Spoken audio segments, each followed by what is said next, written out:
Welcome everybody to semifinal number 2. We had the first qualifier for North America for the Heroes International, the offline event in Miami. $11,000 on the line, and in our game here we got the Anti-Clown Association against Diamond Hands. And also, by the way, welcome to the reason why I fucking hate clan tags in member names. So we have on both sides players that have the DH clan tag in their name and since then switched allegiance. So yeah, this is exactly the reason why I hate this shit. We got Godfilth on my F for the blue team for the Anti-Clown Association. Kelsia's playing Chromie, June on Brightwing, Mason Blaze on Blaze. I mean, there you go. Vince on Murden. And the Diamond Hands on the other hand with Intori on Urel, with Tracer played by Mocha, Yeah Boy on Zagara, we got Caesar Salad on Anubarak, and Hebi is playing Karazim. Okay. I actually didn't really know, like, Anti-Clown Association as a team, I didn't even know that they had teams in the North American qualifier that don't have any NA players, but hey, there we go. They are as anti-clown as can be. Either way, we got Blaze now all the way at the top. It's actually surprising to me that we have Dragonshire as our first map. Normally not something that we see as the starting map in this series, but something that comes in a little bit later usually. Down, oh, Tracer already trying to aim for a kill. Mocha has to be a little bit careful though. And here we are. It's actually a lot of familiar names here on both sides, as you can see. A lot of players that have either made it to previous offline events or definitely put a bit of their stamp on the current meta in the North American scene. So, who's going to advance to the winner bracket final? Now, we are in the first qualifier, as I already pointed out. In total, 3 teams of North America will make it to Miami.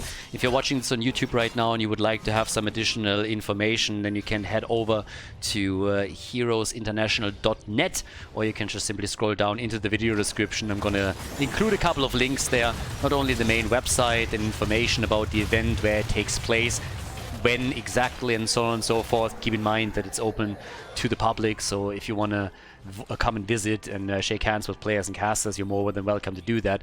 But also to GoFundMe. Again, this is a community centered event, and we're also having a GoFundMe to make the event bigger, get more people involved. Already there was announcements that Trixler is coming, Fan is going to be at the event, I'm obviously going to be there, and so will be Michael Udall also on the casting team. So it's going to be a pretty awesome event, and to make it bigger and better, support from the community is always appreciated. So if you want to check that out, have a look at the GoFundMe. And always the quick note that any donation will be matched by our sponsors as well. So anything you put in is going to be doubled. But as we're heading into this first game, it's actually kind of cool to see Zagara. Now we have the envenomed spines here. And the one thing that I always talk about when we have Zagara in the game is that she is a bit of a liability. Now, she can be great as long as you control the game and as long as there's nobody to attack her. We've seen her a couple of times on the European side too. It always feels a little bit experimental. She can have a big impact, but again, she comes with a lot of problems. And the biggest one is that she has the lack of mobility or escape tools in general. Creep obviously helps a bit, but not enough usually. And she is very squishy. So if on the other side you have some heroes that are able to just jump on her with a mobility creep that has entered the game with a lot of heroes that were introduced in the final stages, then it can be a problem. We've seen some Zagara games against Genji, for example, where she was just absolutely annihilated, and that's a massive problem. Now, if you don't face off against anything like that, then she can be a huge asset too, because again, she controls the lane quite nicely, she has a lot of wave clear, the damage is nothing to frown upon, and her damage against structures is pretty significant. So Zagara can be nice, but she's not played a lot simply because the disadvantages usually outweigh her advantages by a lot. But we'll see how much of a role she's going to play for the Diamond Hands here. Diamond Hands, of course, another team that is highly favored to make it to Miami and take one of the qualification spot. On the other side, you have a pretty experienced lineup for the Anti-Clown Association as well. June has been at the event in February, for example, and has also a long career in Heroes of the Storm Pro play that he can look back on. Urel with a sneak attempt on the Dragon Knight, but Blaze was able to lock in the top lane just before the objective was claimed by the Diamond Hands. And right now, they're doing fairly okay here. So we got Zagara still focusing on the roaches for now. And, well, at the same time, a bit of an invade attempt here at the camp, or at least trying to sneak around it a bit. I don't care about it too much. They still make a move for the Bruiser camp, so they're trying to take it here. But, yep, Vince gets punched a little bit.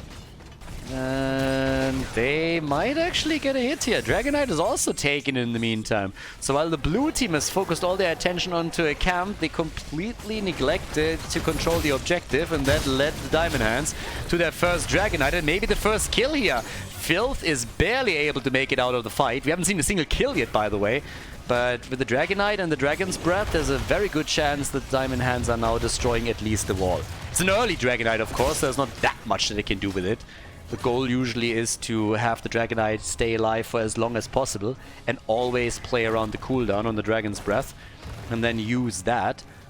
In Chromie's case, we now have the Temporal Loop, so a deviation away from what we've seen played by 30k in the other winner bracket semi-final, who went more into the temporal, not into temporal loop, sorry, into the slowing sands.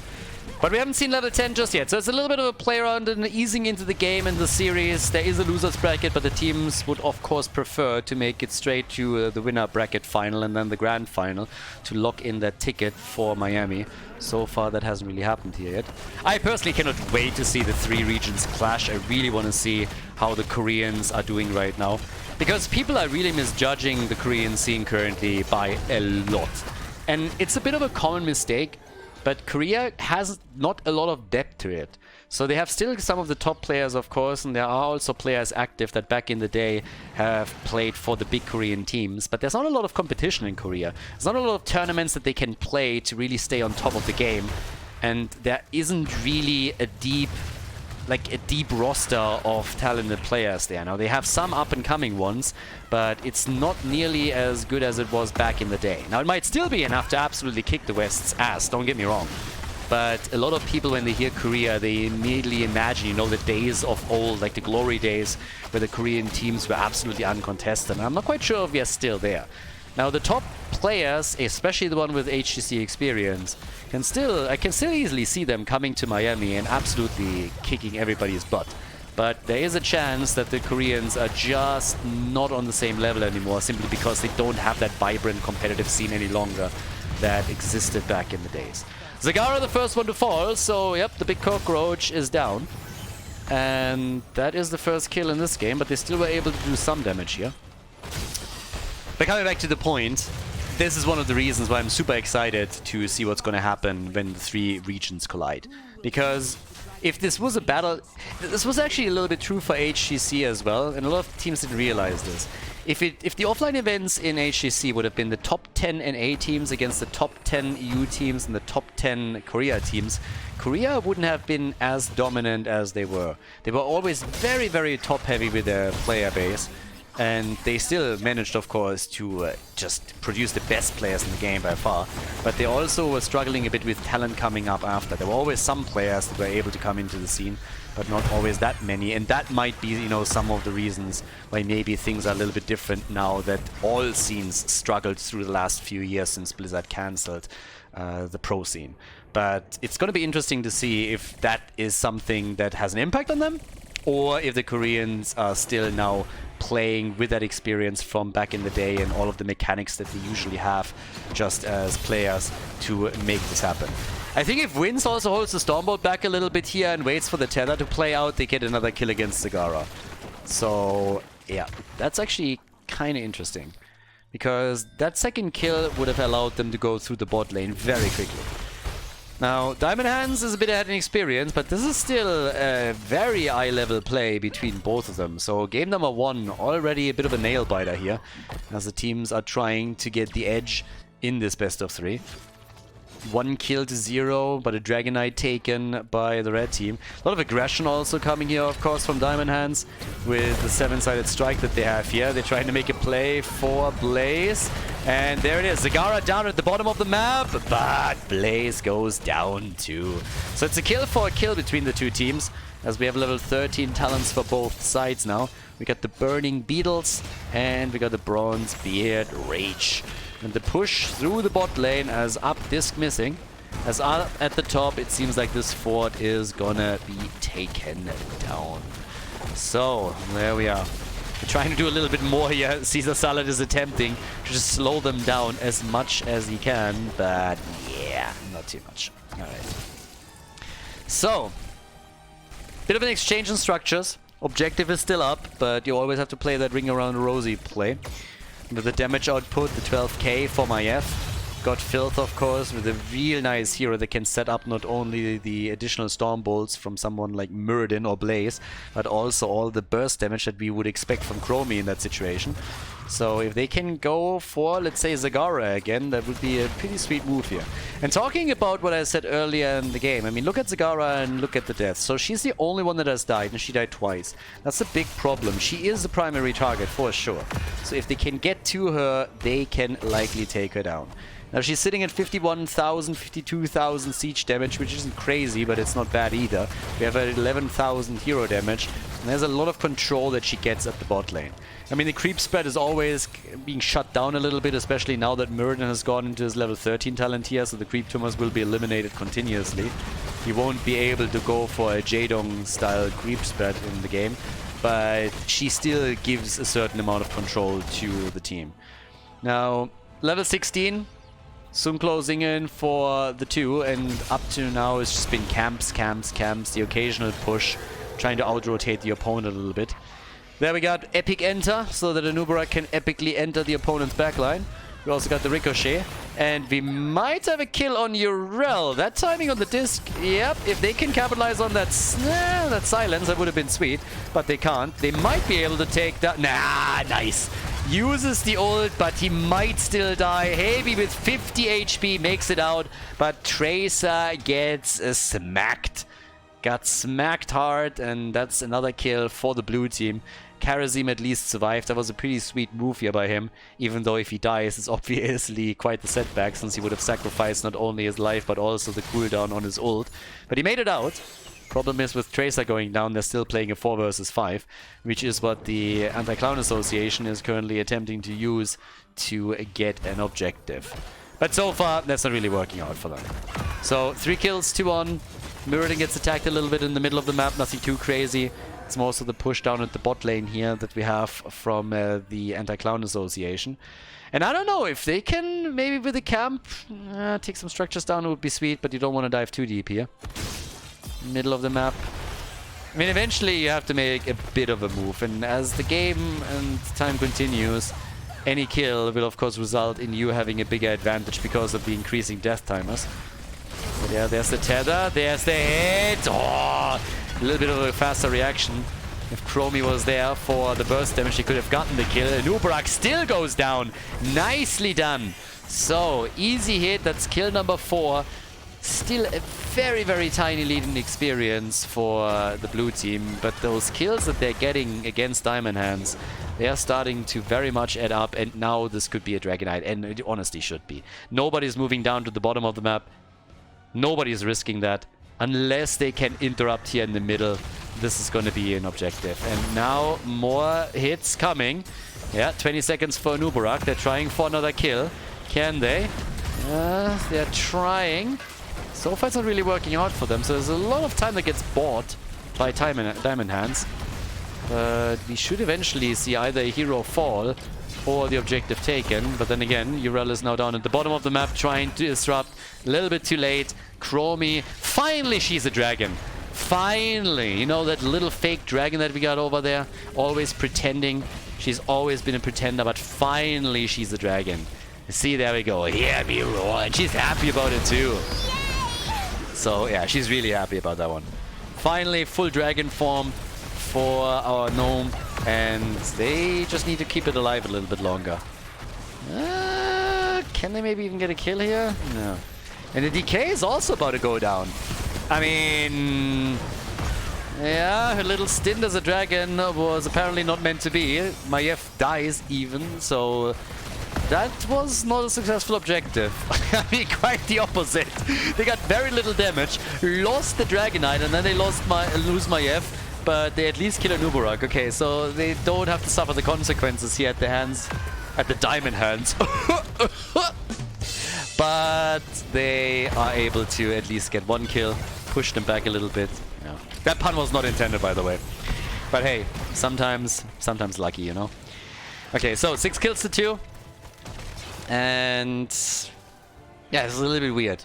You get a 13-minute Dragonite and you get nothing out of it. So yeah, fair enough. They tried. They at least tried. But then again, we now have them a little bit ahead in experience. They still have the numbers advantage. They can use it to take some of the camps here. But we're now 15 minutes into the game and we've only seen a single fort on each side destroyed. So not really a whole lot of damage that was dished out there. Blaze is, with the help of Muradin, trying to take the camp. They might be able to grab this one. Karazim is not back for another 17 seconds. And not only did they steal the Siege Giants, but they also steal away the Bruiser camp. And in an ideal world, they would still attempt to somehow get some structural damage with all of this. It's nice if you steal your opponent's camps away, but you also want to do something with it. Storm Talons would be a good step into the right direction too. Would help you to use the 20 to maybe get something destroyed here, or force a fight at least for a kill or two. But so far that hasn't really happened yet. Muradin can now bounce around like a bunny a bit since he went for the rewind, so we could see them with the bunny hops, but they're not even trying to make this window work for them. There's no push in the mid lane to take that fort down. At least not until Diamond Hands have their own level 20. Bit unlucky. All those kills, all those plays that they made, and they didn't get anything out of it, really. We got the Trader King for Anubarak. And the total recall for Tracer, with the Seraphim taken by Urel, who's now reclaiming the top lane. So it's a bit of a wild one. It's a bit of a weird game, honestly. There's a lot of opportunities for teams, and they're not really pushing the envelope. If you compare that a bit to the Korean playstyle that we've seen in the first qualifier, where after... I mean, it honestly felt like after every single kill, the Koreans were trying to maximize their gains by pushing for structures and oftentimes even pushing for game, trying to drop the core. Whereas in this case, a lot of these little advantages were just let go when nobody attempted to capitalize on them at all. So... for now, at least, it's 20 versus 20, and the teams are going to try to make their move here with a pack instinct, so a little bit more damage done too. But can they take some structures down and maybe get a lead here? Nubarak gets caught. Where are those storm bolts and stuns when you need them? Well, he should have his rewind still up, but Nubarak escapes. The storm bolt hits Tracer, and they're trying to go for Karazim again. Yeah, 7-sided strike gets already used. He went on 20 into the Epiphany, by the way. So, no Transcendence for him. Still saving an Intori, but Zagara is at the bottom of the map, taking control over another shrine, which would allow them, theoretically, to go for another Dragonite. So yeah, there's that. Now, still a bit of a push in the middle for that fort, potentially. The problem with letting these forts stand is just the fountain. Try and take these resources away from the opponent's team as much as you can. Intori is also getting dissed again, but the polymorph timing was insane. Yep. Polymorph there, so that's that. Ooh, Caesar Salad, Nubarak again in trouble, but he makes it out. Now they're trying for a follow-up kill. Urel barely able to go for the ult, but she might still fall. Karazim just doing what he can to negate the temporal loop that we are getting from Chromie here time and time again in an attempt to force these fights. But it's getting a little bit nasty. So, yeah, 6 kills to 2. Right now we got 53,000 damage for Chromie. Easily top damage in the game. Nobody else is even close. And Zagara on the same level that Chromie has, so both of them on the same amount of damage. Another 7-sided strike used as Tracer gets caught, so they want to make sure that she doesn't get killed. But there's a tether from Maiev. Filth is a bit low though, but so is Tracer, trying to dive in again as Nintori jumps in from the side too. They're still looking for kills here, currently not finding any. Blue team is low, but can move back to tap the fountain, at least a few of them. But these fights are starting to look a little bit better for Diamond Hands. Doing way better than earlier today here, so yep, there's that. And down at the bottom of the map, uh-oh, they have another shrine that they want to take away from them. But Chromie, and there it is, Zagara dies again. Yeah, as I said before, Zagara oftentimes a little bit of a lost cause pick. Her win rate in high level play is really abysmal. 8 kills to 2 by now, and Zagara by far died the most often on the red team. And of course, this is a pretty significant kill. Not only did they get Zagara, they got Urel too, which means it's a 5 versus 3, and that should easily help them to get another Dragonite. And with that, you should travel straight through the mid lane, drop that fort, and go down to the bottom of the map to take a keep. I actually love that Diamond Hands. I mean, Diamond Hands is still trying to make a move down here. They're obviously a bit desperate to prevent the Dragonite from happening. This late in the game, these boys hit hard. We're nearly 20 minutes in, and Blaze is with ease now going to get the DK in the middle. Or Muradin. Depends on who's going to go for the channel. But yep, they're going to grab it. And here we are. So they should go to the bot lane, take the mid lane out first. That thing is easily accomplished. DK alone with 2-3 hits is going to make that happen. Make sure that you don't eat too much damage here. And yeah, then just move down to the bottom of the map and control the bot lane as best you can.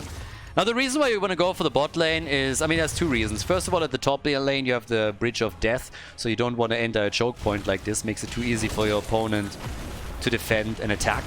And the second reason is there's a lot of camps that travel through the bot lane, so 3 in total, which means that after you open the lane up, you can always try and get some additional pressure going there with camps for the core and even set up your own death push. So one of the biggest reasons there. But the defense is so far holding on strong. Diamond Hands is really burning that Dragonite down quickly, so for the second time in a row, the Anti-Clown Association is not getting a lot done with the Dragonite, and this is a late game Dragonite. Let's be honest, they got the wall. That's it. Now there's a few people that will argue, hey, but Khaldor, they got the fort in the middle too. Well, that fort was forfeit the second that Urel and Zagara both died. So that had very little to do with the Dragonite at the end of the day. They had to walk past for the little drive-by that didn't really matter. So, bit disappointing. I mean, so far, they can scratch the anti out of the name. Because they've been clowning around quite a bit here. Now, we got 46,000 damage for Chromie, 47,000 for Got Filth on Maiev. He's definitely packing a punch. But it's, again, up to another team fight. So, not a lot of advantages for the blue team, despite the fact that they are 6 kills ahead right now. It's kind of nasty, honestly. So, the camp gets now taken too. Diamond Hands. Yeah, Muradin gets hit by the cocoon and is able to get out. But I'm flabbergasted, honestly. It's amazing to me that the blue team has not been able to pull farther ahead than this. That's kind of nuts. You're 6 kills ahead. A lot of those kills happened in the late game, and the death timers were quite significant. Now you've lost the fort in the middle. Despite the fact that you have 2 objectives that you're already running, you have pretty much not taken down any structures. So it's kind of crazy, honestly. Like, they should be way farther ahead than this. Now, they can easily still lose this game. They've been in the driver's seat for a long time now, but it's 20 versus 20, and with just one good move by the Diamond Hands, they could actually get a kill and then maybe get an objective themselves. So keep in mind that we have the 7-sided strike also for Kerosene, and if they are catching a single target, that would really, really help. The disc missing again here, so does the Maw though, but they're starting to jump back in. Actually, Maw caught at least Blaze, so he bunkers up and is still fine. But it's a wild one. Shrine is activating again, and the red team is immediately splitting out. It kind of feels like AAA is, or ACA is not really too confident here. Now with Trace at the top, they have to take this one at the bottom. Zagara at 63,000. Again, Zagara and Tracer are currently doing a lot of work with the damage, and Zagara has all of this poke, a lot of vermin on the ground too, those roaches and those hydras. Should still take those creep tumors out wherever they can find them. That's what they're doing. But just check that top lane out. Like, that catapult is pretty much going to take down the keep now. This is more or less happening. So yeah, top keep is about to go down. Might just survive because the minion wave is eliminating it. I think there's 1 hit missing and then the top keep is gone. It's mind-blowing. Again, 2 late game Dragon, or 1 late game, 1 mid game Dragonite. And they got little out of it. And they are 6 kills ahead. And they are the ones that are now starting to fall behind. It's crazy. It's honestly crazy. Tracer zipping around. Creep spread down here by Zagara continuously, just making sure that at least down here she has full control and also vision available. So Catapult gets taken out now by Nintori, or he has to. But this keep, sorry, not Nintori, he's trying to take the keep down. Other team, sorry. Yeah, so that keeps going. So now you have continuous Catapult pressure against the top keep. I'm telling you, Diamond Hands is starting to take more and more control of this game. They're getting farther and farther ahead here with all of this. And ACA is missing opportunities. Yeah. So right now, they are gonna be in a really awkward spot because Catapults on the core this late in the game are gonna do a whole lot of damage. And it's now every single wave that spawns a Catapult. So if Diamond Hands can just continue to buy time and pressure on the objective, they will eventually win this game. Unless somebody gets caught. All they gotta do is buy time, buy time, buy time for the top lane and threaten the objective so that it's difficult for ACA to retreat and deal with the top lane pressure.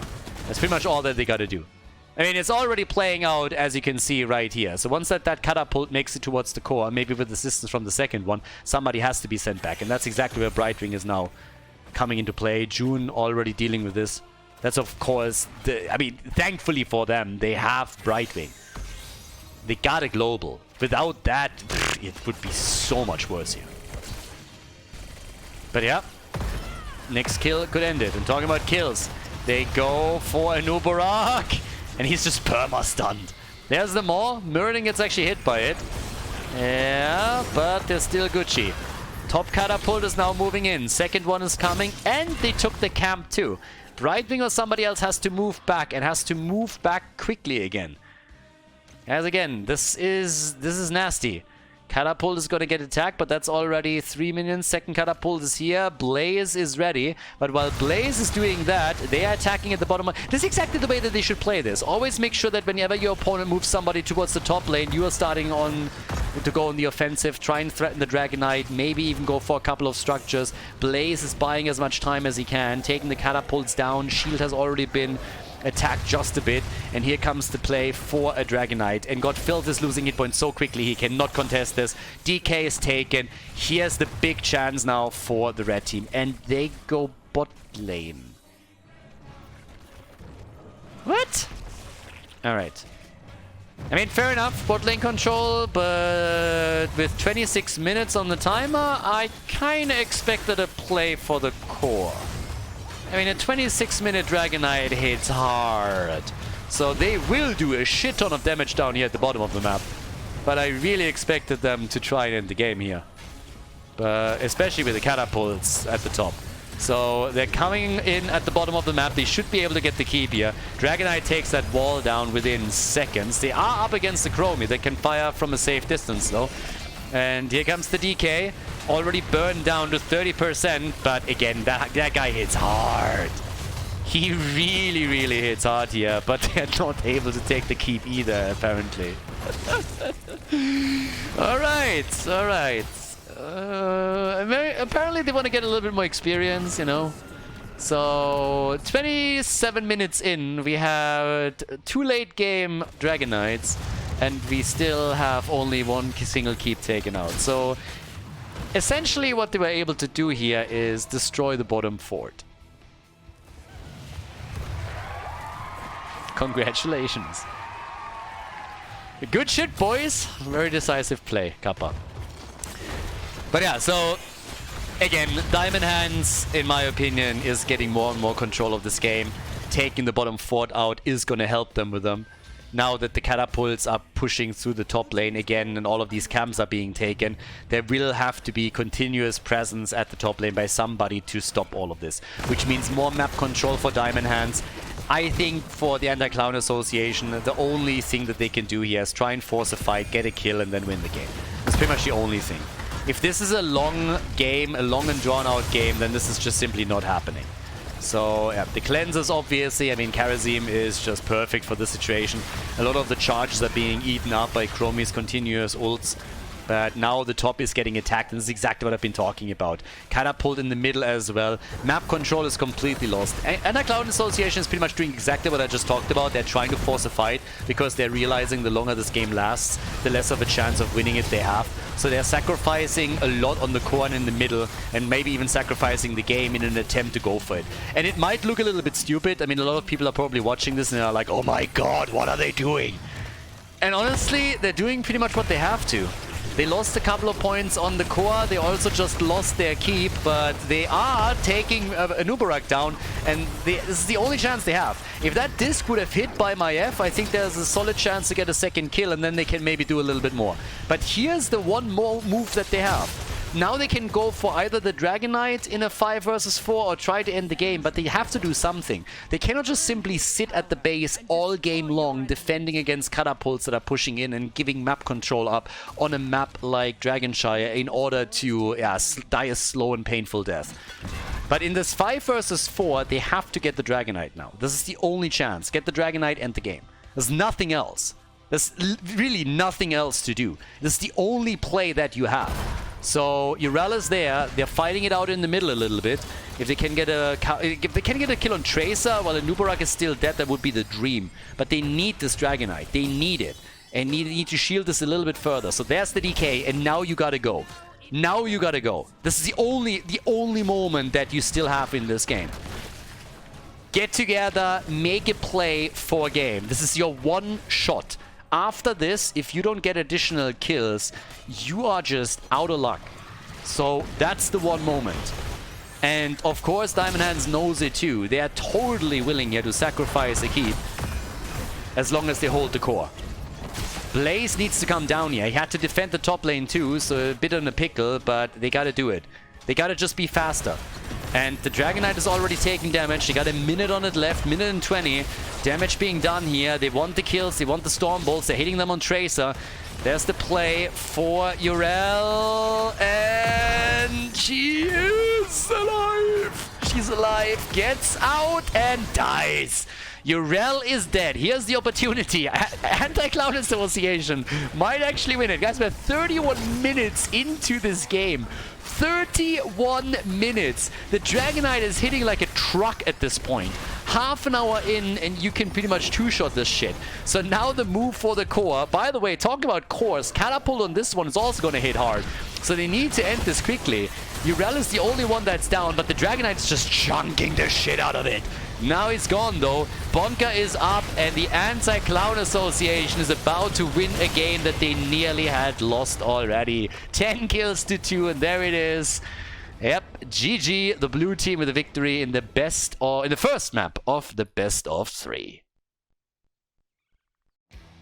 Before we head into game number 2, make sure that you subscribe to the channel if you haven't done it yet so you don't miss out on any future content here on Khaldor TV.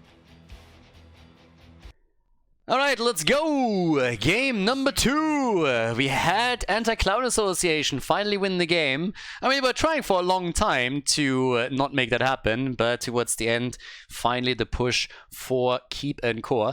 Now we got Good Filth on Battlefield of Eternity in the second game of this best of 3. On the left side with Thrall, Amazing Blaze, again on Blaze. Vince on Murden, Kelsey and Lunara, and June is playing Rhaegar. Up on the right side of the map, Hebi on Anduin, and Mokka on Junkrat. We got Caesar Salad on Joanna. Yeah boy, on Hanzo. No Zagara this time. And we got Nintori on Urel. Also, we got our Trash Lightning this time. Alright, Thrall is trashing it up a little bit. Obviously gonna try and get those stacks together. And since they have, in addition to him and Muradin, also Blaze, it means that he can be part of the 4-man. Always assuming that there is going to be a 4-man. One of the things that sometimes happens whenever you see a Thrall go into Trash Lightning is that the opponent's team is aiming for a 4-3 split instead. But we're not seeing this here. Instead, there's the Storm Bolt. Didn't follow up on that just yet.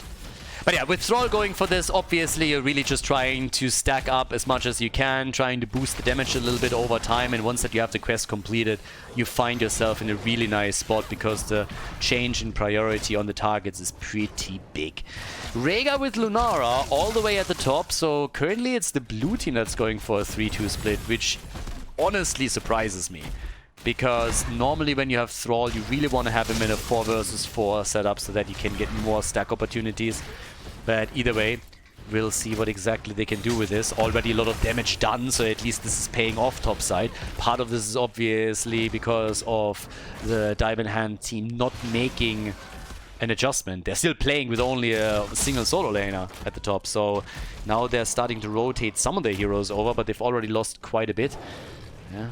Mounts in this game again, so rare, so unique. Oh my god, what a beauty! What a beauty! Hanzo with such a unique mount. I love that we're having such a unique mount in the game. It's very rare too, or at least so I've heard. So yeah, fantastic. Just amazing. Not a reskin at all. So, top side, there's already kills here. Dishing the damage out with Lunara again. Thrall had very little luck with his stacking. He's only sitting at 2 right now. He will have to step it up a little bit on the first objective. For the time being, we're just waiting for the first immortal to be announced, which is going to happen in roughly 30 seconds. And the War Chief is already on the move.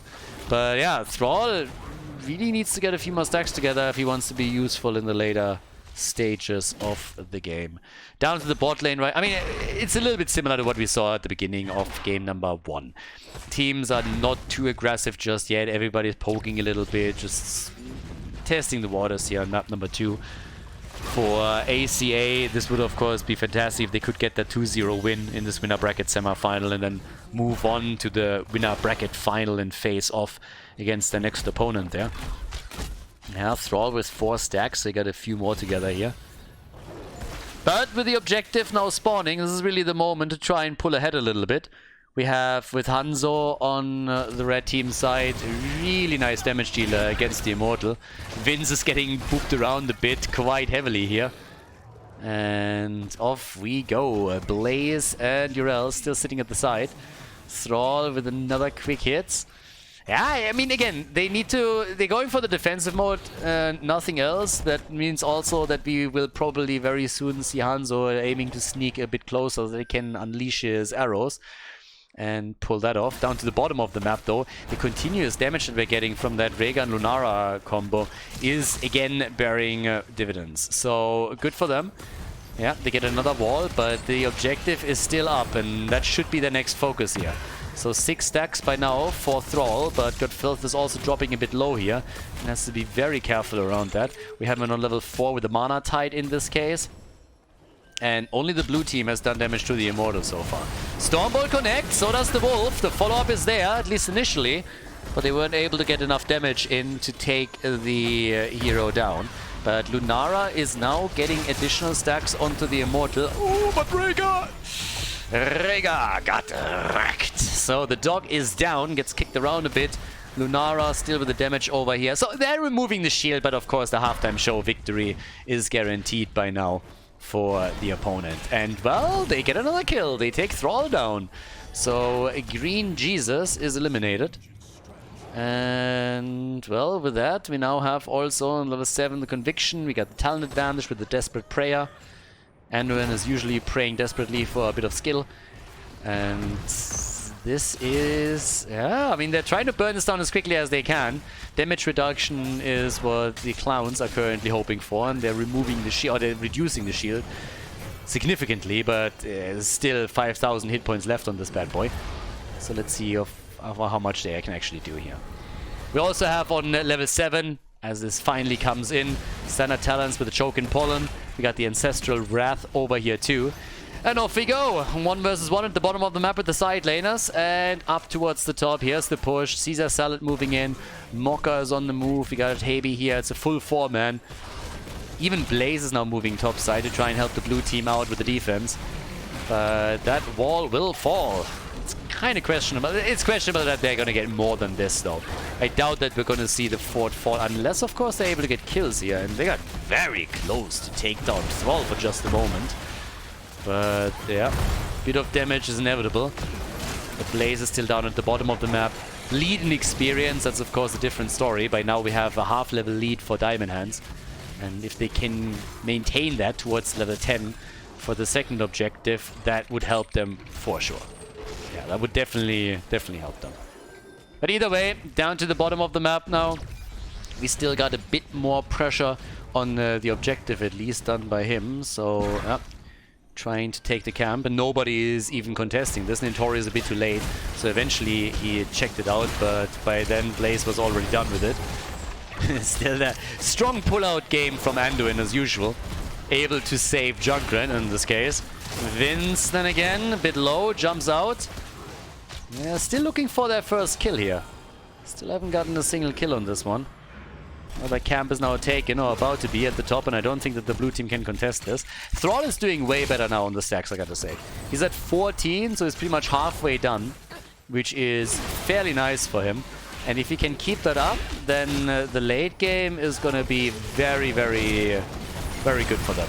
Oh, Mokka! They really want that kill. Ah, they might still be able to get it. Yes, there it is. But there's level 10, and the immediate attempt to get a counter kill. So they dropped the arrow and they hit it hard, but the falling sword follow-up from Jojo wasn't quite on point. So no kills against the blue team here. They finally got their first one. Immortals are announced, and now we have heroic abilities on both sides. Once again, it's the light bomb for Anduin. We got the Sundering, as Thrall is going to try and part the opponent teams here, going full green Moses on us. But this is the big opportunity now to get more stacks for Thrall at the next objective, get it a little bit closer to the 30. His damage output should already be pretty okay, and he's at 15k, so he's top damage for the team as is, and that is without the target adjustments as a quest reward. So if they get to that point, then Thrall can really poke them down slowly and steadily in every single one of these little standoff situations around an objective. But when it comes to damage, Hanzo, he's the one with all the poke that he has that's sitting at a comfortable 23,000 right now. 24k even. Lunara a little bit more focused on the siege damage here too, as she's once again going for the Immortal. But at the same time, Thrall is now sitting at 17. So every single hit that you get in is slowly and incrementally increasing the damage. Sundering, only against one, not able to connect the Wolf there either. They're trying for a Storm Bolt, but even that doesn't really happen for them. So a lot of engage attempts by the blue team as they're still looking to defend their Immortal, and it's not really working out for them. So it's getting a little bit tricky, but this could be a kill. Great arrow. Hanzo with a fantastic arrow to save Junkrat. And Junkrat got out pretty much only because of that. That would have been a kill for them. Instead, Rhaegar has to drop the Ancestral Muradin to prevent him from falling. Down at the bottom of the map, we have the camp that needs to be dealt with, and Nintori is already on it right now. And Thrall with 19 stacks. I mean, again, if they can draw this out a bit longer and at least stack Thrall, even losing the Immortal wouldn't be that big of a deal, as long as he can unfold or unleash his potential in the late game. And he's already getting quite a bit here. There should be a guaranteed second hit, and it is. 21 stacks for him now. I mean, he's really racking it up. Damn. That's not shabby at all. This continues. He's easily going to complete that. Red team is having some trouble moving away from him. Muradin, by the way, talking about people that are in trouble. He is in real deep shit, and he goes down. So Junkrat with the grenade straight to the face. Muradin goes down, and that leaves them with only 4 heroes. They're still trying to flank in here from the side. I mean, what the fuck is that? I have no idea what exactly that play was. Like, Blaze and Muradin trying to get a kill in the back alone? What? Lunara is dead now. Big arrow attempt, and boom! Yep, that's how you get a kill. Nice. That was a pretty good arrow. That arrow was on point, you might say. So, here. Okay. For some reason... Where's my arrow cam? Arrow cam right now, apparently. Alright. Yeah, but pretty nice headshot for him there for sure. So we now got 5 kills to 1. And level 13 talents too. But yeah, I gotta say that this is a bit bonkers, honestly. So right now, with 5 kills to 1 and that push to the bot lane, they have a chance to maybe even make a move for the keep. 21 stacks for Thrall, so pretty good for him. But I don't even know what that attack was in the first place. I mean, what were they really thinking of engaging with 4 heroes into 5 and then this odd flank at the side there? A little bit strange, but now they lost their fort and they're also losing a fair amount of hit points on the bottom keep, so it's down to 50% at this point. At least it's 13 versus 13 talents. Thrall is on 27,000 damage at this point. So, yeah, not too bad. And on top of this, we now also have 22 stacks for Thrall, so another 8 and he's going to be done.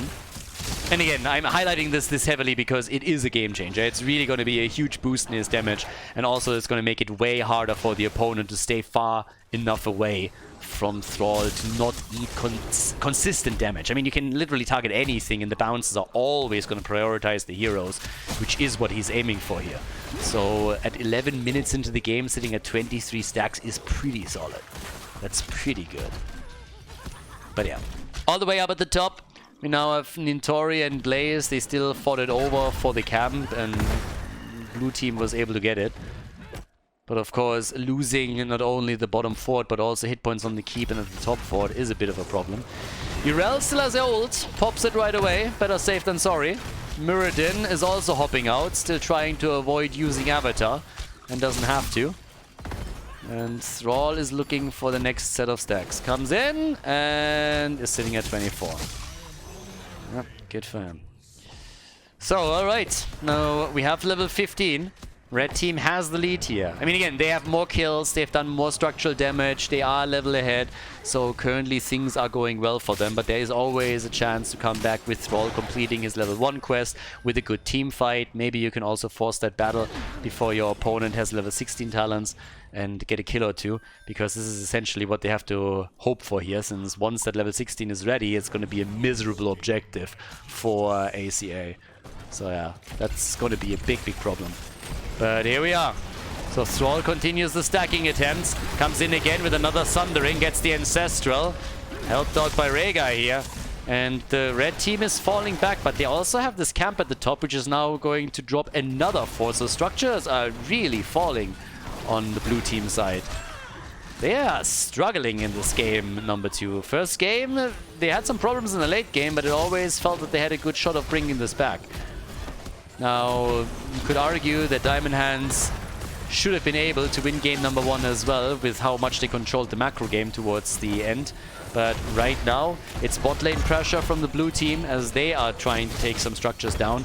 But of course, the aggression around the Immortal with the level 16 talent advantage from Diamond Hands is ongoing.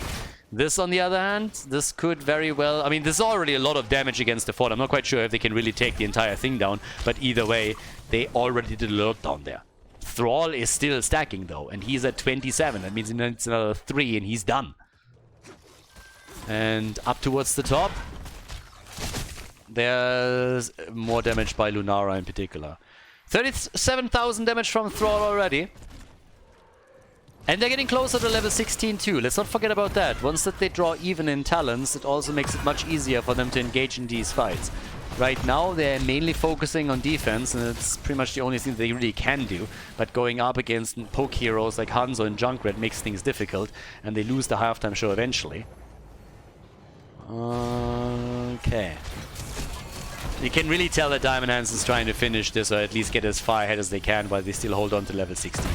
A bit more pressure at the top now too, so ACA is starting to do a lot more on these lanes, but there is the quest completed. So with 41,000 damage, Thrall at the 14-minute mark has completed his quest and has now a much easier time to poke the opponent. Literally hit whatever he wants here and get the damage out. Yeah, needs to be alive for that though, so careful. Andrin gets attacked and drops the light bomb on himself immediately. Thrall has already done 4,000 damage just in that last encounter, and every single chain lightning that he throws out is increasing this further. Muradin, on the other hand, gets focused and dropped by the red team, and that's a bad spot to be in. Thrall is definitely getting more and more damage in with those lightning attacks now, but it's also getting real rough when you're always a man down. So in comes the Thunderstorm on level 16, a little bit more synergy with his talents too, but they lost another objective, and that will result in another fort being dropped, and the main question is, can they hold the keep? This game is way, way better for Diamond Hands. They had moments in game number 1 where they were ahead and where you could really tell, okay, they are controlling the flow, but they were never pulling this heavily ahead. And especially in the team fights and the kills, they struggled so much more in game number 1. Here, they're looking far better against an opponent that is struggling to keep up in structures and experience. So now all the forts have been removed, and Diamond Hands is looking for the keep. They're trying to take the keep down, and still got Filth dropping what... I mean, look how quick... He has top damage in the game now, by the way. In the last 1.5 minutes, he got 11,000 damage, 13,000 damage. A lot of it simply through the poke that he has here. And he's still continuing to do exactly that. So he has overtaken Hanzo now in the top damage numbers. But they are still suffering a lot of problems on the keep. And now with Thrall getting attacked and blown to pieces, this is rough. It's one of the big issues when you're all of a sudden feeling all the responsibility. And he thought he needed to get all of the damage out. So he moved a bit too far forward, and that was punished by Diamond Hands right away. But yep, with that we now have a keep destroyed up at the top, and well, down at the bottom of the map this keep doesn't look too good either. Oh, Hanzo, what a save! Wow, that is rough. Anduin, again, I said it before, I say it again, his pull-out game is on point. He was able to save both Hanzo and also Urel here. It's a 4 versus 5. The blue team, no shit's given. I mean, they're going in, trying to take him down here, but they are getting punished for it. They were really aggressive, trying to pull a little bit of playstyle that were used from some of the European teams, especially from Eastern Europe. But right now, 3 heroes have fallen. They got a counter kill on Hanzo, but that's not going to help them too much. So with Rhaegar, Lunara, and Blaze all out of the fight, that means it should be the keep at the bottom of the map that they're going to get now. Level 20 is also close, so the keep should fall. I don't think that they can necessarily go for the core here right away with Hanzo down, but Urel is trying to escort the catapult towards the core up at the top. But as long as they take the keep, that would be absolutely massive. So take the keep down. Mirrodin is the only one here. I think they respect him a little bit too much at this point, but the keep will fall. Yeah, they can't save this one. So all of the keeps are now gone. Not a single fort has been destroyed. This one's low, sure, but catapults will still spawn with every single wave. And with another Immortal being announced, I mean, it's a little bit nuts, honestly, if you think about it. 10 kills to 2, 2 levels ahead, Storm Talons for Diamond Hands, no keep on the side of ACA. And that pretty much means, unless you don't int like crazy, this game is won. Diamond Hands, they have this one in the back. This series is going to game 3 unless they massively fuck up now. And they give up the halftime show right away, which I don't necessarily agree with. I thought they should have tried to buy a little bit more time here. Playing too passive is not going to help you, especially when you have level 20 talents. But here we are. So once again, Vince is jumping in. They of course expect an aggressive move here. Catapults at the bot lane, still continuing, but a few were taken out earlier. Still got that level 20 lead. Thrall is pushing and poking as much as he can. Yeah, Mirrodin is just jumping around like a bunny on speed. I mean, honestly, he just wants to hit that Stormbolt. A lot of them missed, and there's the Riptire to the face. Lunara down, so is Mirrodin. That's a double kill, and that should be the end. Both lanes are pushing very heavily against ACA. They are trying to do enough damage on the Immortal, but they're just losing out like all over the place now. Seems like Blaze is gonna fall too. I think it's only a matter of time. There it is. And now they can go for the Immortal. They can go straight for the core with Thrall and Rhaegar both still survive. Well, actually scratch the surviving Thrall. He's dead too. So we have 14 kills to 2 now. Rhaegar is probably gonna try and stop the catapults from completely dropping the shield down here. But this is going to be a big Immortal moving in. Urel is already escorting the top lane out. There's 2 catapults on the move in 19-20 minutes into the game, which means that they are definitely hitting hard and the rest of the team is following through too. So we are going to game number 3. Diamond Hands were not able to win it on Dragonshire, but here in Battlefield of Eternity, they take the victory and they force the last map in this best of 3 series. The winner bracket semi-final continues between the Anti-Clown Association and Diamond Hands as the red team locks in the big W on Battlefield of Eternity. GG, well played, and we are therefore heading straight towards the third and final game of this best-of-3 series at the semifinals of the first North American qualifier for the Heroes International.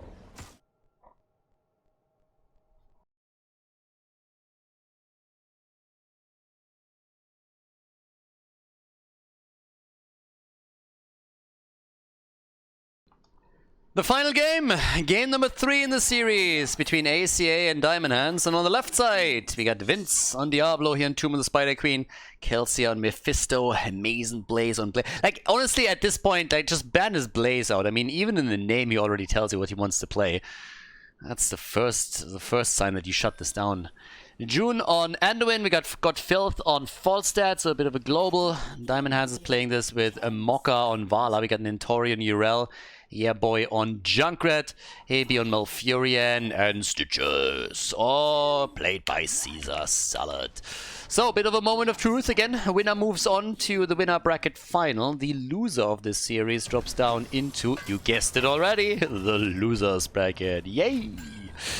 And look at that, we actually have a stacking Vala auto attack style. So, trying to go straight in with the Creed of the Hunter.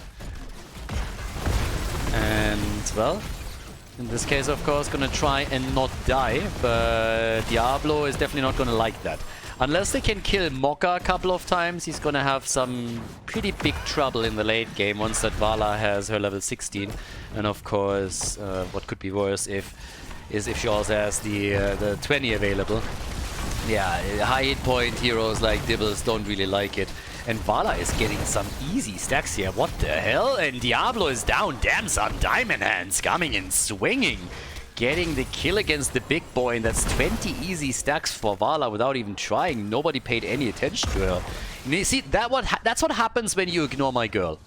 You know, Vala is just, she is an absolute queen, and she comes in here and nobody even looks at her. You need to get punished when you enact that kind of behavior. It's absolutely not cool. So Vala comes in, murders, totally crushes. Diablo is down, and now they're even trying to go for the camp here. And where is Falstad going? Low. Straight into the KFC basket. Crispy chicken. Yeah, that's 2 kills to 0. That's definitely not a good start for the Anti-Clown Association. Not quite sure if they are really affected by the second game this much, or if it's just a bit of an unlucky start for them. But it's definitely not a good look in the first 2 minutes of the game.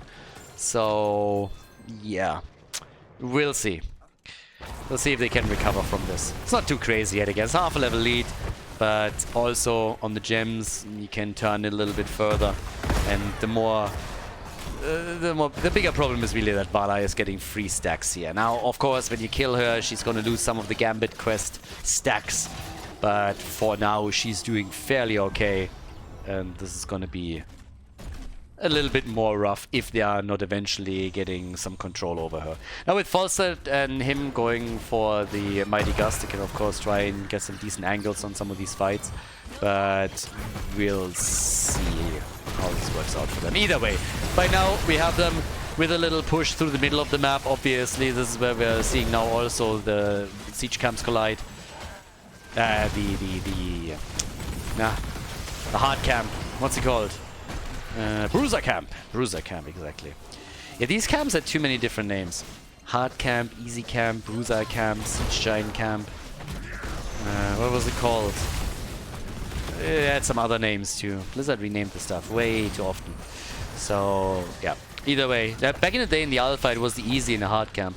And then at some point, I think somebody decided that the siege giants were a little bit offended because they said like, hey, we're not easy. We're not easy.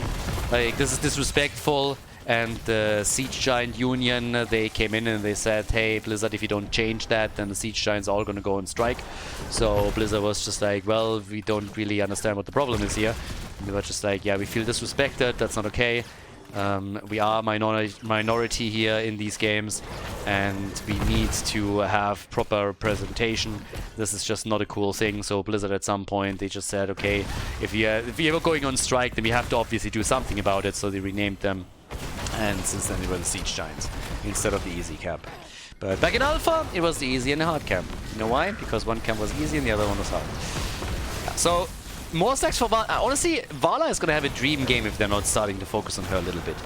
Doesn't mean that you have to really focus her hard, but come on, boys. A little bit of damage here would be kind of nice. Mocha is sitting at 61 stacks right now. And yeah, I don't know. This is... I don't want to be Diablo if this continues. Let's just put it like that. Vala has way too much wiggle room. And nobody gives a shit. Nobody attacks Vala. Like, nobody is even sitting close trying to do some damage here. Like, look at the damage. She has only soaked 3,700 damage. That's nothing. She hasn't been the target even like once. She has eaten a little bit of AoE damage and that's that. At the same time, we have 14,000 damage by Vala already, and that comes with only a single quest reward towards level 1. Yeah, they're going for the birdie again. And... oh, there it is. Now we're talking. Alright, here we go. Vala gets crushed. That's the kind of attack that we need here. A little bit more focus on her. Remove some of these quest thingies of the gambit stacks, and yeah, way better. So one is already removed. Good for them. So that means that some of the attack speed is at least lost. That makes it easier for Vince in the late game once that Vala has access to Manticore. Got Filth gets also attacked over here once more. He had a little bit of a rough time. Yeah, the birdie is a bit on the weaker side here when it comes to the hit point pool. He has a very optimistic attempt, by the way. That's not happening, bro. Vala is back. It continues. Ooh, nice. Good hook from Stitches. Blaze is also taking the Siege Giants again at the bottom of the map for them. 87 stacks now for Vala. I mean, she's stacking quickly, even if she dies once or twice. It's not like they're playing a hyper carry Vala here anyways. They got a Junkrat too. And if Vala stacks properly, then even if she's killed a few times, it's not going to be too bad. At this point, they have the best out of two worlds, I'd say. I'm even a bit surprised they went into this build in the first place. Normally, when you have a lineup like this, you will still go for the AoE damage. But they didn't really feel that was necessary. Spray game on point, by the way. Me likey, that's a good one. But yeah, so level 10 is now coming in. We're a bit late on the first objective, but with heroic abilities on both sides, it's going to be a spicy one. It's the blue team that gets it first, so ACA is trying to take control of the game. We have them now with Endurance of Hate on Mephisto. We have Vala with a bit more stun as she went into the Reign of Vengeance, and Tranquility has been chosen by Malfurion. But off we are. We got them in the mid lane. Trying to... yeah, Mocha is not going to be able to stop this. That's not happening. So they are more so at the top lane, busying themselves with the Junkrat here, and finally some assistance in the middle of the map. The bot lane Ford has also taken damage, as Urel is the only one dealing with the situation here. And Tori is holding 45 gems, by the way. So the amount of gems in the hands of the red team is pretty significant. I mean, they're holding a ton. And our boy at the front line has 23, so they don't want to lose him here either. How many gems do they have? 99 gems. They haven't turned in a single one. Honestly, ACA, they also have a second turn-in. I told you, we're a bit late on the turn-ins here. But they could go for the double turn-in right away. The first objective hasn't really been all that successful for them. Vala is by now at 101 stacks, so she's doing well. Nintori, 49. I mean, if he dies, oh boy. If they lose those 49 gems, that would be a massive blow to Team Diamond Hands. They haven't really lost any major structures yet. They have taken a bit of damage, but both of the teams have a chance for a turn-in. Diamond Hands has a chance at the double turn-in already, obviously. But yeah, let's see which team is going to get the next one. There's the hook. They went for the gorge and straight into the trap. But Anduin is there to ruin the play. Vala still gets some hits off. She's at 20,000 damage right now. Big hit with a Riptire. Anduin gets blown up and Vala is still working it. Hit after hit after hit. Vince darting into nothing as the gust blew them away. Vala is at 111 stacks now. And they should be able to turn in here. They might even be able to go for a kill. Blaze gets attacked. Nintori with a solo turn in. But the root on the ground by Malfurion makes it hard for Blaze. And hello, team. If he doesn't get the cooldown back, he's down. And there it is. He's dead, and that couldn't have come at a worse moment in time. Web Weavers are going to touch the ground. They're already going through the wall at the bottom of the map. 4 kills to 1. And they don't have their side lane. I mean, that is bad news, boys. That is really bad news. That bot lane is in serious trouble, no matter what Kelsier is doing here. Mid lane is under attack, and Blaze is still down for another 5 seconds. So he will eventually be part of this defense, but this is still gonna hurt. This is gonna hurt a lot. Vala stacking still, easy peasy. Mephisto gets saved. This bottom fort, you can forget about it already. There's absolutely no way that they're gonna hold this. Nintori jumping in hard, trying to go for Anduin. If you can block him a little bit more and just buy some time for Malfurion to get a root on the ground, then this is a kill. So yeah, Vala's already there. They got him in a corner, and Anduin is gonna die. Yep, Anduin is down. The fort has been destroyed. Junkrat dies too. I mean, as long as they get those gems, it's gonna be fine, but they're actually losing quite a few of them. So gems have been lost, a few have been recovered. It's more so of a question if they can at least save Stitches and also turn that fight back in. But Stitches goes down. Gems? What? No way. Okay, Nintori recovers a big chunk of them, but those were important kills against Diamond Hands. Yeah, that's a wild situation right now. I'm actually curious how many gems they lost. They have 71 still. I mean, they lost in total around 25. Roughly 25 gems were lost to them. Now, they got enough for another turn in, but that definitely hurt. They took a fort down, but boy, that was unfortunate. And Malfurion, you should be very careful. You guys are in a 4 versus 5 right now. Turning in that spot is a little bit optimistic, to say the least. Now, Vala rotated down and was at least able to deliver her gems. She's sitting at 131 now. But yeah, it's getting a bit rough. So 3 kills to 5, everybody. The hits there are still coming, top side. We have a half-level lead for Diamond Hands. And Blaze is attempting to sneak a turn in and is able to make it happen. The final few gems delivered by him that the blue team needed for the Weaver wave. So they have the second objective coming in. That should help them at the bot lane in particular. But yeah, it's going to be a wild game. This is going to be another one of the back and forth matches between them. We got the second helping on level 4, so Stitch is dying once. Keep that in mind. It's all about the Gambit quests here on some of those heroes, Vala being one of them. So she died once as well. And so far she hasn't been close to dying a second time. So let's see if they can keep her in play and continue the stacking progress. Because she is still sitting pretty at 30,000 damage, so she has absolute top numbers here. But can she keep that up? With 16 she has Manticore, and that's where Diablo is really going to suffer. Diablo is going to have a rough time. He tanked 40,000 damage, the same amount that Stitch has tanked in this game. Stitch has died once, so did Diablo. So yeah, both of them a little bit of a punching bag. There's level 16, Manticore locked in, and we get the digestive juices together with it. One fort is down, but that's all that they're going to get with that turn-in. They have another one available, by the way. Like, this is the game of late turn-ins. Once again, a chance at the double turn-in for them. So, right here, we have an opportunity for Diamond Hands to turn in with Nintori. And, yep, that's going to work out for them. So, Siege Giants have been taken at the bottom of the map, but it's pretty much just one turn-in for another. So, here we are. 3 kills to 5. Web Weavers are going to come down. Vala has Manticore. If they get a control of Diablo at the front, then she is going to be able to really punch him hard. So, yeah. Can they get another fort? They should be able to pull that off in the middle of the map. And let's not forget that Vince is also holding 37 gems with Diablo, so he's going to be one of the prime targets, for Vala in particular. You always want to attack the closest target when you're playing an auto attacker. You don't want to go for that back line, you attack whatever is in front of you. And yep, Vince is already moving back here. Vala gets some assist, but that fort is in trouble. Falstad is defending up at the top. Diablo trying to sneak in from the side, that didn't work out either. And they're going to take this one. So one fort down for sure.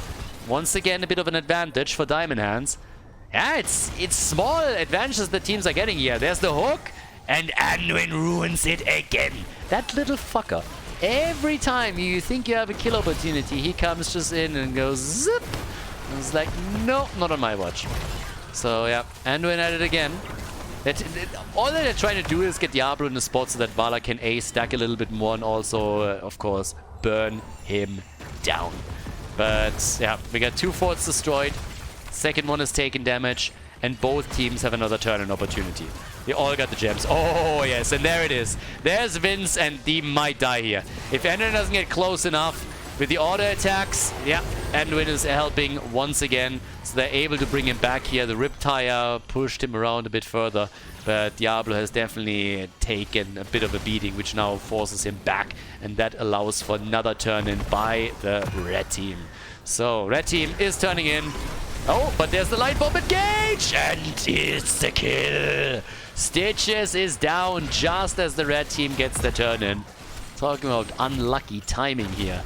Yeah, that's very unlucky. 40 seconds until Stitches is back, and those web weavers are not going to wait. Instead, they're trying for another one. Vala is low, but she is still alive. Low but alive, and 160 stacks now. So she is bringing the pain. I mean, she really is.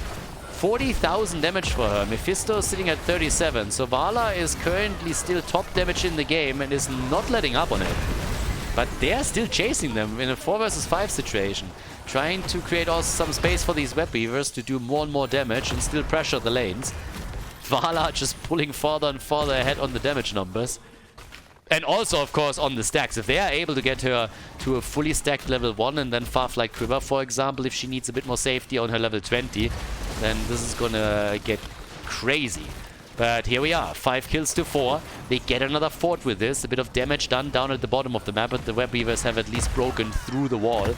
Similar picture in the middle, not quite as drastic, but Stitches is now back and they are looking to see if they can maybe get a kill somewhere. Get a good hook, for example. The extended range after level 13 is of course helping with that. And now they're even sneaking over towards the boss.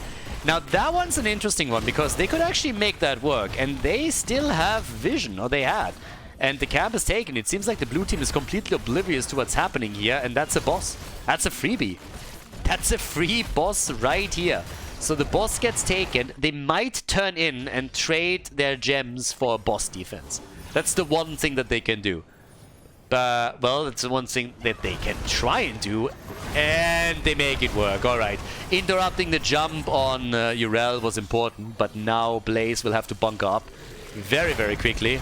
Yep, there it is already. A few more hits are still coming, but of course now the boss is still active at the top lane and is trying to take this one down. And, well, the web weavers should be defended pretty easily by Diamond Hands because, again, ACA needs to go to the top.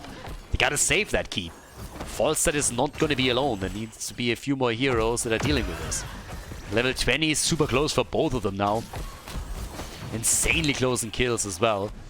Now Mephisto in the late game is always a huge danger.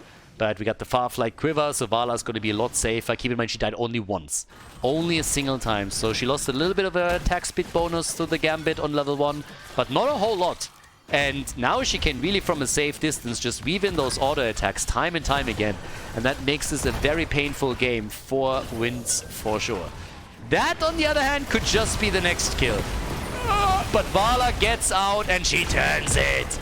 Yep, turns it immediately. Urns of Hate gets used, and now they're jumping in on Mephisto, and boy, is he getting wrecked here. Still able to make it out, but look at the damage numbers. Vala in particular is now at 52,000. 52,000. Stitches with the Hellgate gets away, but then Vala with another auto attack just as Blaze cuts him off. As Urel cuts him off, goes down. Dibbles down. Top lane defeated. 20 versus 20. And it's just crazy. And that's crazy damage too. Talking about being burnt to a crisp. Mephisto just made him disappear. That was kind of nasty. Look at the damage taken numbers, by the way. Diablo's at 74,000. Stitches is at 60,000. A lot of this has to do with the continuous damage that Vala is pushing out right now. She's doing a lot on that. But the blue team is turning in. Stitches is still down. And it's honestly a bit of a wild series. Now, there's this continuous damage increase from Vala as long as she doesn't die and gets her stacks together on the level 1, which makes her stronger and stronger in the late game. And of course, the red team still has 2 additional forts, which is a huge advantage in this game for them. But there is still a big shot for ACA to just come in with kills like the one we just saw against Stitches, get a quick targeted kill, and that move a little bit farther. So, yeah. We now have Falstad at the bot lane. I mean, he's going to get that fort for sure. Up at the top, they are trying to save Urel here. Urel's trying to save herself. didn't have her ult ready, so needed to be a bit more careful. And with 25 gems, you obviously don't want to lose any of that. Falster is still pressuring the bot lane, but in the middle, the Web Weavers have already been defeated. Stitches is back, so they're sacrificing their forts. That one was a given. I mean, there was no way to hold them any longer. But they are getting the Siege Giants, they're taking the Web Weavers out. Top lane should be also taken out. So, as it stands, it's dead even. Game's dead even. Both teams, 6 kills to 5, level 21. Nobody has taken a keep down. Everybody has lost the remaining forts here. And yeah, it's all coming down to, I would say, the next team fight. Boss up again in a minute and a half. When it comes to gems, we have a slight edge for Diamond Hands. They had 1 turn in less than the blue team. So they don't have enough to complete the turn in yet, but they're close. And they could try and turn that one off. But yeah. Vala on 193, so pretty soon she's gonna get another stack. And at 55,000 damage. Easily ahead. And the hooks. Yeah, still trying to land those. And Vince has to be careful. He has the Hellgate, of course, so he can at least try and move out. And always the charge. If he goes for a minion, he can also bridge the distance a bit. Only ones, I mean, there's 3 as I haven't died yet. But yep, there it is. Gorge is being used. Where's Anduin? Is Anduin close enough? And the answer is, it doesn't seem like it. Falstad flies in and gusts. Diablo takes a shit ton of damage and is able to dodge back out. But now it's Blaze who is in the center spot. I mean, they're focusing on it right away, and oh my god! There's the kill. Vala with another quest stack. Anduin with a beautiful pull. Great job by June, but even he couldn't save a Blaze. And now Blaze is gone. 200 stacks for Vala. They got the gems for the turn, and that's the Web Weaver wave right there. 100%. That was well done. Boss up in 5 seconds. They could go for this one too. I'm actually a bit surprised that they don't... Okay, there it is. Stitches is going for it. Stitches is going for it. They get the turn in. And now they are trying to go for the boss, or at least force the fight here as well. And I guess they are aiming for a Mephisto kill here. Diablo can still get out of this one. They need to keep Yrel alive on the other hand. Yeah, big damage still from Mokka. They're going for the back line. Oh, the bird! And he's dead. And so is Diablo. Yeah, this could very well be the beginning of the end. Web Weavers are out, and just look at Vala shitting all over Anduin. 4 heroes down, full 5-man team wipe as they kill the 5th. Vala at 73,000 damage. And Team Diamond Hands with a big play there towards the end, able to go through the top keep. Web Weavers on each lane. The first one back is Blaze, but this is not going to matter anymore. They're going to lose everything here. This is game. Diamond Hands, they will be the one to move on to the winner bracket final, whereas ACA, the Anti-Clown Association, drops down into the losers bracket of the first qualifier for North America for the heroes in the national. GG, well played. Again, if you want to have more info about the event, check out the links in the video description. Diamond Hands moving on to the winner bracket final with a victory on Tomb of the Spider Queen.